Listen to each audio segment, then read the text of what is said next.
Breaking news చూస్తున్నాం. ఆంధ్రప్రదేశ్ వ్యాప్తంగా రానున్న సమయాల్లో భారీ వర్షాలు కురిసే అవకాశం ఉందని వాతావరణ శాఖ హెచ్చరించింది. వర్షాలతో పాటు ఉరుములు పిడుగులు పడే ప్రమాదం ఉందని, అలాగే గంటకు 40 నుంచి 50 కిలోమీటర్ల వేగంతో బలమైన ఈదురుగాలులు వీచే ఛాన్స్ ఉందని అధికారులు తెలిపారు. ఈ నేపథ్యంలో రాష్ట్ర ప్రజలందరూ తీవ్ర అప్రమత్తంగా ఉండాలని అధికారులు సూచించారు. ముఖ్యంగా ఉరుములు మెరుపులు వచ్చే సమయంలో బయటకు రాకుండా సురక్షిత ప్రాంతాల్లో ఉండాలని హెచ్చరించారు.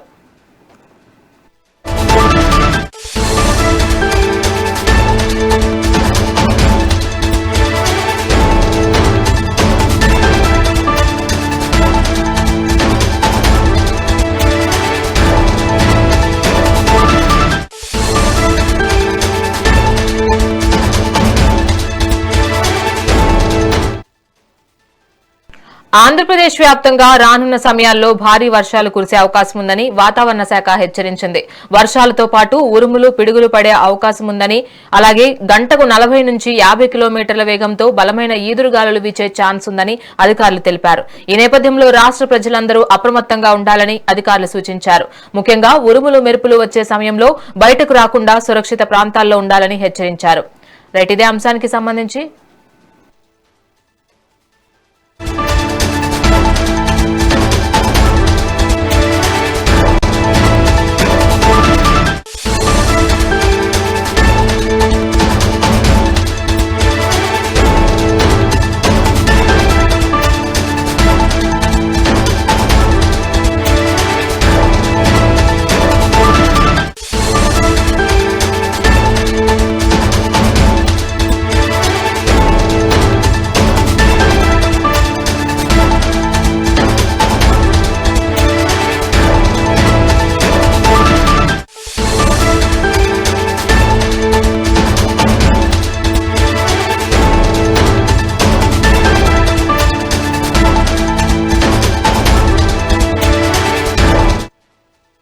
ఆంధ్రప్రదేశ్ వ్యాప్తంగా రానున్న సమయాల్లో భారీ వర్షాలు కురిసే అవకాశం ఉందని వాతావరణ శాఖ హెచ్చరించింది.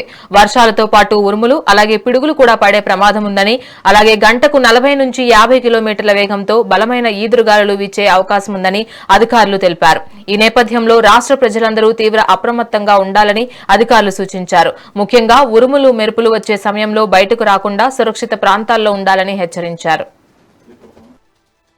అంశానికి సంబంధించి మరింత సమాచారం మా input editor Narendra phone in ద్వారా అందిస్తారు. నరేంద్ర, చెప్పండి. ఆంధ్రప్రదేశ్ లో ఒక పక్క పెద్ద ఎత్తున వర్షాలు పడుతూ ఉన్నాయి.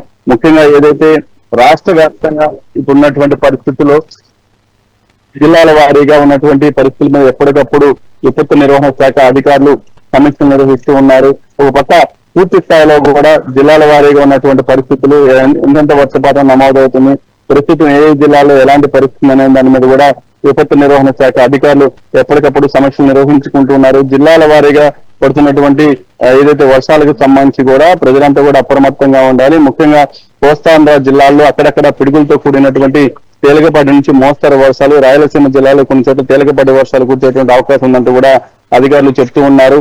మొత్తంగా ఏదైతే ఉత్తరాంధ్ర తీర ప్రాంతం నుండి ఛత్తీస్గఢ్ మీదుగా మహారాష్ట్ర వరకు ద్రోణి విస్తరించి ఉందని విపత్తు నిర్వహణ సంస్థ మేనేజింగ్ డైరెక్టర్ ప్రఖర్ జైన్ తెలిపారు.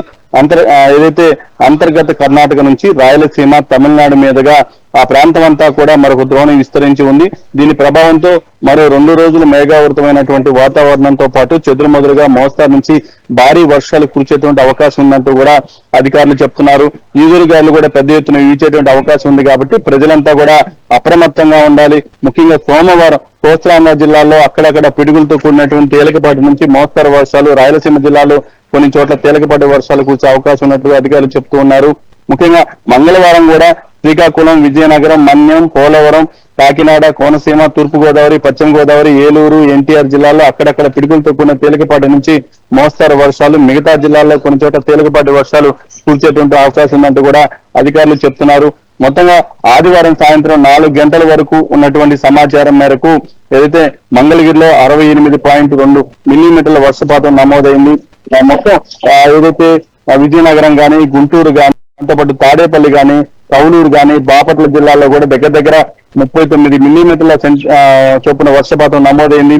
ఈదురుగాళ్లు, ఉరుములు వర్షంతో ఏదైతే వర్షాలు పడుతున్నటువంటి నేపథ్యంలో ప్రజలు చెట్ల కిందకి వెళ్లకుండా భారీ హోర్డింగ్ల దగ్గరికి వెళ్లకుండా మంచిగా ఏదైతే సెక్యూరిటీ ఉన్నటువంటి ప్రాంతాల్లో ఉండాలి, ఎక్కడ ఇబ్బంది పడకుండా సేఫ్ గా ఉండే విధంగా ప్రజలంతా కూడా నిర్ణయాలు తీసుకోవాలి. దానికి అధికార యంత్రాంగం కూడా సపోర్ట్ చేయాలంటూ క్షేత్రస్థాయిలో ఉన్నటువంటి అధికారులకి ఆదేశాలు జారీ చేశారు. నిన్న కూడా విజయవాడలో పెద్ద ఎత్తున వర్షం పడింది. ఇతర ప్రాంతాల్లో కూడా వర్షపాతం పెద్ద ఎత్తున నమోదవుతూ ఉంది. ఒక పక్క నిన్నటిదాకా ఎండలతో ఉక్కిరి బిక్కిరైనటువంటి ప్రజలకి ఈ ఏదైతే చల్లటి వాతావరణం వల్ల కొంత ప్రశాంతంగా ఉన్నప్పటికీ ఉదయం నుంచే మళ్ళీ కొంత ఎండ తీవ్రత కూడా మొదలైంది. మధ్యాహ్నం తర్వాత అది చల్లబడేటువంటి అవకాశం కనిపిస్తుంది. Right, thanks for the update Narendra.